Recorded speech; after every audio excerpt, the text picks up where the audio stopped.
ભાદરવા સુદ ચોથી અનંત ચૌદસ સુધી ગણેશ મહોત્સવની ઉજવણી ચાલી રહી છે. સમગ્ર દેશમાં ઠેર ઠેર ગણપતિ દાદાની સ્થાપના કરી ગણેશ મહોત્સવની ઉજવણી કરવામાં આવી રહી છે. ત્યારે ગુજરાત રાજ્યના ખેડા જિલ્લાના મહેમદાવાદ તાલુકાના વરસોલા ગામે પણ દર વર્ષની જેમ આ વર્ષે પણ ધામધૂમથી ગણેશજીની સ્થાપના કરવામાં આવી છે. ગ્રામજનો દ્વારા 10 દિવસ દાદાની ભક્તિભાવપૂર્વક પૂજા કરવામાં આવે છે. તો 10 દિવસ દરમિયાન દાદાની મહાપ્રસાદનો અન્નકૂટ અને મહાઆરતીનું આયોજન પણ કરવામાં આવે છે.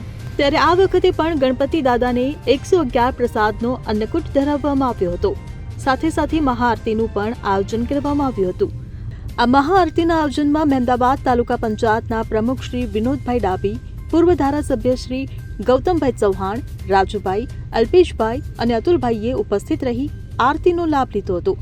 તમામે દાદાના દર્શનનો લાભ લઈ આશીર્વાદ મેળવ્યા હતા. ત્યારે ગત રોજ યોજાયેલ મહાઆરતીના આયોજનમાં હિન્દુ મુસ્લિમ એકતાનું ઉદાહરણ પણ જોવા મળ્યું હતું. મહાઆરતીમાં સાબિરભાઈ પઠાણ અને મુસ્લિમ અગ્રણીઓએ પણ ઉપસ્થિત રહી દાદાની આરતી ઉતારી હિન્દુ મુસ્લિમ એકતાનું ઉદાહરણ પૂરું પાડ્યું હતું. આવતીકાલે 6 સપ્ટેમ્બરના રોજ અનંત ચતુર્દશી એટલે કે ગણેશ મહોત્સવનો છેલ્લો દિવસ છે. ત્યારે આવતીકાલે ગણેશ વિસર્જન શાંતિપૂર્ણ માહોલમાં સંપન્ન થાય તેવી સૌ કોઈ દ્વારા પ્રાર્થના કરવામાં આવી હતી.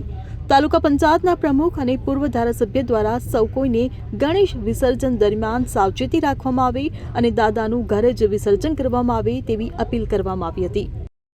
Bureau report CN24 news.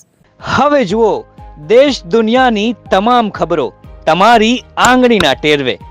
ઉઠાવો મોબાઈલ અને Google Play Store પરથી ડાઉનલોડ કરો અમારી CN24 ન્યૂઝ મોબાઈલ એપ.